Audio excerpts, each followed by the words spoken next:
কংগ্রেসের দুই সভাপতি ভোলা যাদব, তাপস মজুমদার, আশুতোষ চট্টোপাধ্যায়, রোহন মিত্র, তপন আগরওয়াল আমরা এসে মনোজবাবুর সঙ্গে কথা বললাম। আমাদের প্রথম যে বিষয়টি ছিল সেটি হলো আজকে সকালবেলা থেকে আগামীকাল পর্যন্ত ধর্নার আমাদের প্রস্তুতি ছিল ইসিআই এর সামনে, কিন্তু আমরা তা বাতিল করি এবং মনোজবাবুর কাছে টাইম চাই একটি কথা জানার জন্য। সেটা হচ্ছে কোনো জেনুইন ভোটারের নাম যাতে লিস্ট থেকে বাদ না যায় এবং ত্রুটি মুক্ত আমরা ভোটার লিস্ট চাই। কালকে যে ভোটার লিস্ট বেরোবে সেখানে যাদের নাম থাকবে না এবং তারা জেনুইন ভোটার হলে এবং তাদের পুরো ডকুমেন্টস থাকলে সে বিষয়ে নির্বাচন কমিশন কি ব্যবস্থা গ্রহণ করবে। ফর্ম 6, 7, 8 এর ইমপ্লিমেন্টেশন কি পদ্ধতিতে এই লিস্ট বেরোনোর পর কার্যকারী হবে।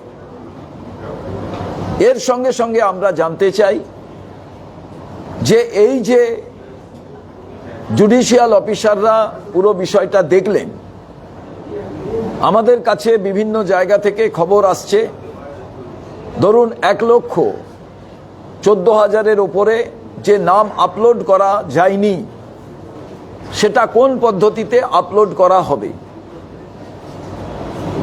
এবার নির্বাচন কমিশনের পক্ষ থেকে যে যে সিদ্ধান্তগুলো নেওয়া হয়েছে তার মধ্যে আগরওয়াল সাহেব বললেন আগামীকাল যে লিস্ট বেরোবে সেই লিস্টের পর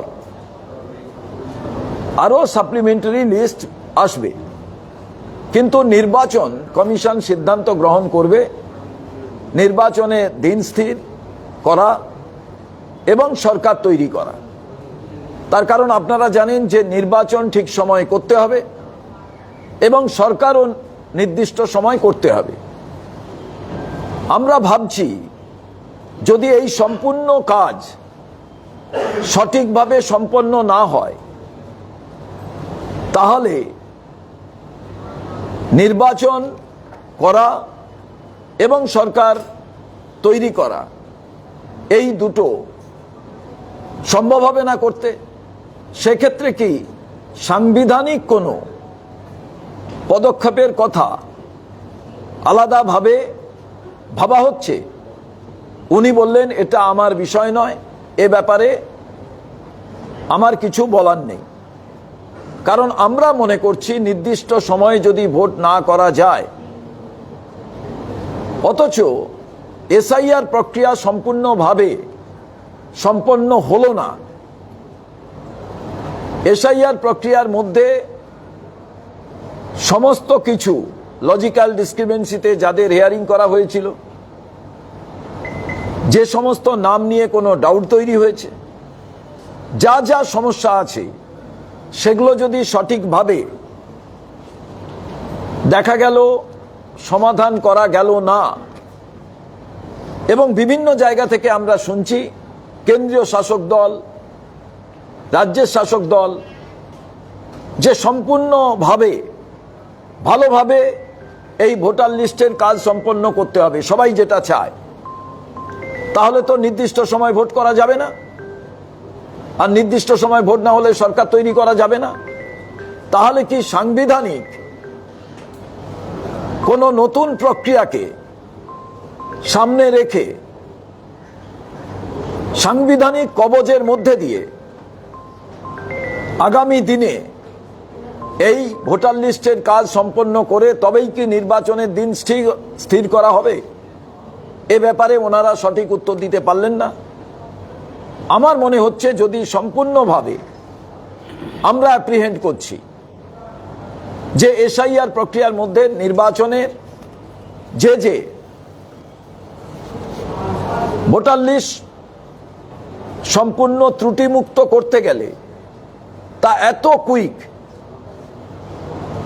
কিভাবে সম্পন্ন হবে, এবং তা যদি সম্পন্ন না হয় তাহলে কি আলাদা কোনো সাংবিধানিক প্রক্রিয়াকে সামনে রেখে সময় নিয়ে সাংবিধানিক রক্ষা কবচের মধ্যে দিয়ে নির্বাচন করার কথা ভাববে?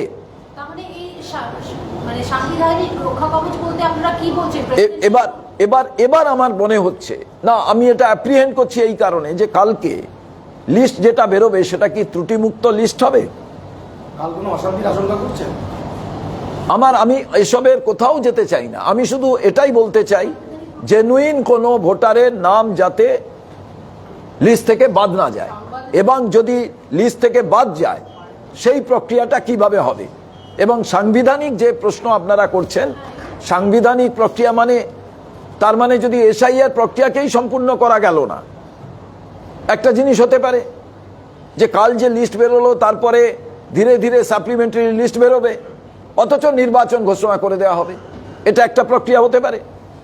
আর যদি শাসক দলের পক্ষ থেকে শুনছিলাম যতদিন যায় যাক, যাতে ভালো করে এই প্রক্রিয়াকে সম্পন্ন করা যায়, তাই যদি হয় তাহলে তো প্রেসিডেন্ট রুল ছাড়া, সাংবিধানিক প্রক্রিয়াকে অবলম্বন করা ছাড়া অন্য কোনো রাস্তা নেই, কারণ নির্দিষ্ট সময়ের মধ্যে আপনাকে নির্বাচন করতে হবে, এবং নির্বাচন নির্দিষ্ট সময়ের মধ্যে করলে আপনাকে সরকার তবেই আপনি করতে পারবেন। এখন এই বিজেপি এবং তৃণমূল তারা কে কাকে সুযোগ পাইয়ে দিতে চাইছে, কতটা সহানুভূতি একে অপরে গ্রহণ করতে চাইছে, আমরা সেটা কিন্তু বুঝতে পারছি না। তার কারণ এসআইআর প্রক্রিয়া নিয়ে এই অরাজক, এই আতঙ্কের পরিবেশ যে তৈরি হয়েছে, এটা তো বাঞ্ছনীয় ছিল না। এটা হওয়ার কারণটা কি? এটা হওয়ার কারণ একটাই, পুরো সমন্বয়ের অভাব ছিল, এবং তার সঙ্গে সঙ্গে যে বিষয়টি ছিল সেটি হচ্ছে যে নির্বাচন কমিশন তাদের বোঝা উচিত ছিল এই রাজ্যে নির্বাচন আছে, অতএব অনেক আগে থেকে এই প্রক্রিয়াকে আমাদের শুরু করা। তাহলে আপনারা কি বলতে চাইছেন যে এই টিএমসি যে সুপ্রিম কোর্টের কাছে গিয়েছিল, এইটা ভারতপক্ষে তাদের জন্য অ্যাডভান্টেজ হয়ে গেছে এবং বিজেপি এতে মদত আছে? আমি সুপ্রিম কোর্টে তো আমিও গেছিলাম, আমিও অ্যাপ্লিকেন্ট ছিলাম। আমার প্রশ্ন এটা নয়, আমার কথা কোনো জেনুইন ভোটারের নাম যাতে লিস্ট থেকে বাদ না যায়, এবং কোনো কারণে লিস্ট থেকে বাদ গেলে এবার আমাকে বলুন যে তার নামটা কি প্রক্রিয়ায় আবার এখানে যুক্ত হবে, তিনি কোথায় যাবেন, সেই ফোরামটা কি?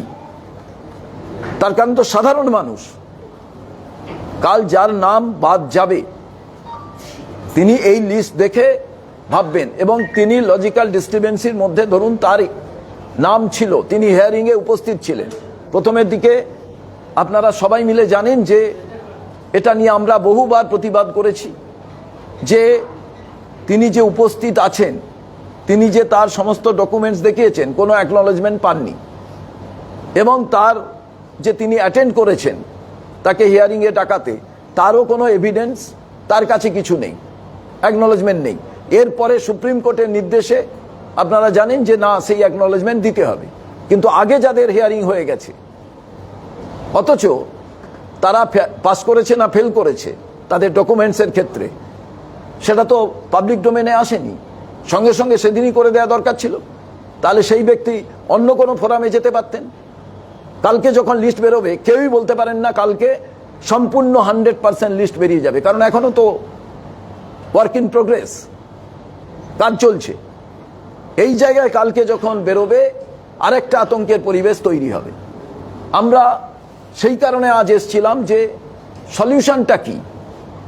সলিউশন এটা, যদি কোনো ডাউটের কিছু জিনিস থাকে সে জায়গায়, আর তাদের নাম যাদের ধরুন 58,20,000 যে প্রথমে বাদ গেছিল, তাদের মধ্যে কতজন পরবর্তী ক্ষেত্রে শুনানিতে নাম ইনক্লুড হয়েছে যে না তাদের ঠিকঠাক আছে, পরবর্তী ক্ষেত্রে লজিক্যাল ডিস্টারবেন্সিতে কত লক্ষ লোকের নাম বাদ গেল, কত হাজার বাদ গেল। তো আমার কাছে সার্বিকভাবে যে খবর বিভিন্ন জায়গা থেকে আসছে তাতে 1,20,00,000, যা আগে বিজেপিই বলতো প্রত্যেকটি জায়গায়, আমি দেখেছি কেন্দ্রীয় মন্ত্রী বিজেপির 1,20,00,000 ওপরে বাদ যাবে, এরকম বিভিন্ন জায়গা থেকে যে বার্তা আমরা শুনছিলাম, আমরা সেই বার্তাটাই তো দেখতে পাচ্ছি যে মানুষের নাম বাদ যাবে। আমার প্রশ্ন, কোনো পশ্চিমবাংলার মানুষ কেউই চাইবে না মৃত ব্যক্তির নাম থাকুক, একজনের নাম 5 জায়গায় থাকুক, যার নাম যিনি এখানে বসবাস করেন না তার নাম থাকুক, কিংবা অন্য দেশের মানুষ এখানে বসবাস করছেন তিনি ভোটার হন, কেউই চান না। কিন্তু প্রশ্ন হচ্ছে, আপনারা যে ভোটার লিস্টটা বার করবেন সেখানে যদি জেনুইন কোনো মানুষ কোনো কারণে তাকে লজিক্যাল ডিস্টারবেন্সিতে ডেকেছেন, তিনি তার ডকুমেন্টস দেখিয়েছেন, সেই ডকুমেন্টসের কতটা ঠিক কতটা ভুল সেই ব্যাপারে তার কাছে কোনো ডকুমেন্টস নেই, তার নাম যদি আজ বাদ যায় তিনি কোন ফোরামে যাবেন, কেমনভাবে তার নামকে ইনক্লুড করবেন। এবং এই ক্ষেত্রে কালকে যে ভোটার লিস্ট বেরিয়ে গেল, তারপরে শর্ট টাইমের মধ্যে নির্বাচনের দিন ঘোষণা হয়ে গেল। মানুষ ইনক্লুড হলেন, কিছু মানুষ ইনক্লুড হলেন না। কিন্তু জেনুইন কোনো ভোটার যদি বাদ চলে যান, হাজার দোষী ছাড়া পাক, একজন নির্দোষ যদি শাস্তি পায়, তার জন্য দায়বদ্ধতা কার থাকবে? এই জায়গায় কংগ্রেস মনে করে ত্রুটিপূর্ণ ভোটার লিস্ট যদি হয় তাতে যে কেউ অবজেকশন করতে পারে, কিন্তু আমরা চাই ত্রুটি মুক্ত ভোটার লিস্ট, যেখানে জেনুইন কোনো ভোটারের নাম বাদ যাতে না যায়। এবং সেই ক্ষেত্রে যদি এটা সম্পূর্ণভাবে ঠিক করতে হয়, যেহেতু সরকার পক্ষের লোকেরা বলছে সময় নিয়ে আমরা এটা ঠিক করব, যেমন আগে তারা বলেছিলেন 1,20,25,00,000 লোকের মতো নাম বাদ যাবে, আজ প্রায় কাছাকাছি ওটাই আসছে। তেমনি তারা বলছেন যে সময় নিয়ে, দরকার হলে 180 দিন লাগবে ঠিক করতে। তাই যদি হয় তাহলে তো সাংবিধানিক কোনো রক্ষা কবচের প্রয়োজন, সাংবিধানিক কোনো বাতাবরণের মধ্যে দিয়ে এই প্রক্রিয়াকে রেখে, তাহলেই তো সেটা প্রেসিডেন্ট রুল ছাড়া তো অন্য কিছু হয় না। তার মানে কি, বিজেপি তৃণমূল দুজনে এই বাইনারি পলিটিক্স তৈরি করতে চাইছেন।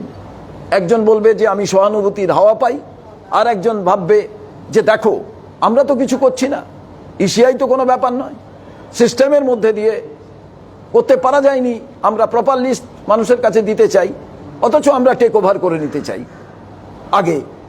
এইটা হবে না তো। কিন্তু এটা তো আর নির্বাচন কমিশন, তারা বলবেন আমরা এ ব্যাপারে জানি না, তারাও বললেন এ ব্যাপারে আমরা জানি না। কিন্তু আমি বা কংগ্রেস আমরা অ্যাপ্রিহেন্ড করছি যে ধীরে ধীরে যে পদ্ধতিতে এটা কায়েম হতে যাচ্ছে, কালকে সম্পূর্ণ ত্রুটিমুক্ত লিস্ট আমরা আশা করি। কিন্তু সমস্ত মানুষের একসঙ্গে লিস্ট বার করে দেওয়ার প্রক্রিয়া সম্পন্ন হবে না, তার কারণ এখনো পর্যন্ত তো কাজ চলছে। এবং এর জন্য আমরা নির্বাচন কমিশনকে দায়ী করব। এবার রাজ্য সরকার দায়ী না কেন্দ্রীয় সরকার দায়ী, কোন পদ্ধতি এর জন্য দায়ী সেটা তো আমাদের কিছু বলার নেই, আমরা নির্বাচন কমিশনকে এ বিষয়ে দেখব। সেই ক্ষেত্রে আজকে এসে আমাদের নোট অফ ডিসেন্ট আমরা জানালাম এবং আমরা বলে গেলাম কোনোভাবেই যাতে জেনুইন ভোটারের নাম যদি বাদ যায় তখন কিন্তু আমাদের রাস্তায় থাকতে হবে, এর বাইরে অন্য কোনো বিষয় নয়। এবার মহামান্য সুপ্রিম কোর্ট যে পদ্ধতিতে তারা এই টোটাল বিষয়টিকে দেখছেন, যেটা আমরাও আবেদন করেছিলাম, আজকে এখানে থেকেও আমরা বলছি যে পশ্চিমবাংলার ভোট করতে গেলে শুধু ইসিআইকে নির্ভর করে free, fair and fearless vote হবে না। এর জন্য সুপ্রিম কোর্টের মনিটরিং প্রয়োজন আমরা মনে করি। তার কারণ free, fair and fearless vote করতে গেলে এসআইআর নিয়ে যে পরিস্থিতি তৈরি হয়েছে, পশ্চিমবাংলায় আগামী দিনে ভোটের ক্ষেত্রে আমরা সুপ্রিম কোর্টের তত্ত্বাবধানেই আমরা চাই যে সেই পদ্ধতিতে বিষয়টি দেখা হোক। এটাও আমরা আজকে ওনাকে বললাম, ওনারা বললেন আপনাদের মতো জানান আপনারা, বিষয়টি কিছু হোক। এবং আমার মনে হয় যারা আলাদাভাবে আমরা বলবো, একবারেই ভোট হওয়া প্রয়োজন। তার কারণ এখান থেকে গুন্ডা ওখানে যেন ট্রান্সফার করা না হয়। এবং আমরা মনে করি নির্বাচনে যাওয়ার সময় অগ্রিম ওই বুথের, পোলিং বুথের বাইরে নয়, একেবারে অনেকটা দূর পর্যন্ত সেখানে যাতে পুলিশ প্রোটেকশন, সেন্ট্রাল ফোর্স থাকে, তারা যাতে আই কার্ড ভেরিফাই করে তারপরে ভেতরে ঢোকায়।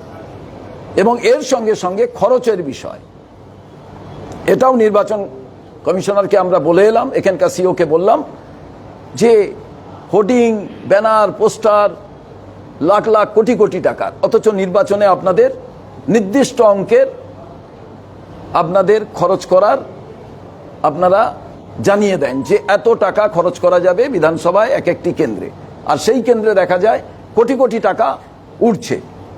তাহলে ভোটার লিস্ট সংশোধন করে কি লাভ? যদি বাইরে কালো টাকার এই রমরমামি বাজার থাকে, তখন বললেন এই ব্যাপারগুলোকেও আপনারা আলাদাভাবে বলবেন। এই টোটাল আমাদের সাবমিশন ছিল। কারোর কিছু থাকলে বলবেন।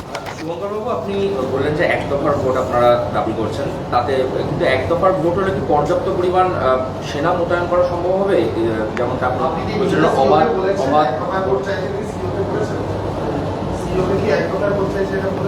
আমি দুটো জিনিস বলছি, দুটো জিনিসকে মাথায় রাখুন। আপনার যেমন সেন্ট্রাল ফোর্স এক জায়গা থেকে অন্য জায়গায় যাতে ডিপ্লয় করা যায় সেটা নির্বাচন কমিশন ভাবছেন, ঠিক তেমনিভাবে যারা শক্তিশালী গুন্ডা বদমাশ নিয়ে রাজনৈতিক দল, তারা এক জায়গা থেকে গুন্ডার আবার অন্য জায়গায় ট্রান্সফার করবে। আর যদি একদিনে ভোট হয় তারা করতে পারবে না। এবার কোথা থেকে সেন্ট্রাল ফোর্স আসবে, কোথা থেকে আসবে না, সেটা নির্বাচন কমিশনের ভাবা উচিত। সব জায়গা থেকে তুলে নিয়ে আসা উচিত। যদি সব জায়গায় মোতায়েন করবেন ভাবেন। তাহলে তো পক্ষান্তরে তো তাহলে আপনারা বিজেপির কথাই বলছেন, কারণ বিজেপিরা ওয়ান নেশন ওয়ান স্টেট বলেছেন, আপনারা ওয়ান স্টেট ওয়ান ভোট বলছেন। আপনাদের আজ একটা আমি একদিনে ভোটটা বলছি, আর আপনি যেটা বলছেন সেটা, তাহলে আপনিও এখানে, আপনিও ওখানে থাকতেন না, আমিও থাকতাম না। আমার বাবা মা ছিল বলে আমি এখানে, আপনার বাবা মা ছিল বলে আপনি ওখানে। তাই পার্লামেন্টের দুটো কক্ষ, একটা হচ্ছে লোকসভা, একটা হচ্ছে রাজ্যসভা। অতএব এই যে ওয়ান নেশন ওয়ান থিওরি, এটা বোগাস থিওরি। এর সঙ্গে ওটার কোনো ইমপ্লিকেশন নেই। আপনি একদিনে প্লেনে চড়ে দিল্লি চলে যান, আপনি 5 বার চেঞ্জ করে যান না, অসুবিধে কোথায় আছে? মানে আপনারা কি দাবি জানিয়েছেন যে এক দফায় ভোটটা হোক? কথার প্রসঙ্গে আমরা বলেছি পার্টিগত সিদ্ধান্ত আমরা নেব আলোচনা করে। আমি বললাম ওনাকে যে ক্রিমিনাল ওয়ান সাইড থেকে অন্য সাইড ট্রান্সফার হয়ে যায়। আপনারা কি দেখেন, কোটি কোটি টাকা এক একটা বিধানসভা কেন্দ্রে খরচ হয়। আপনারা আপনাদের নির্দিষ্ট একটা স্ল্যাব থাকে, এত টাকা খরচ করা যাবে। তার বাইরে হোর্ডিং দেখলেই যে কেউ জেনে যাবে যে হোর্ডিংয়ের দামটাই হচ্ছে টোটাল খরচের অ্যামাউন্ট। এগুলো আউট অফ দ্য বিষয়, কালকে লিস্টের বিষয়টাই গুরুত্বপূর্ণ বিষয়। Thank you.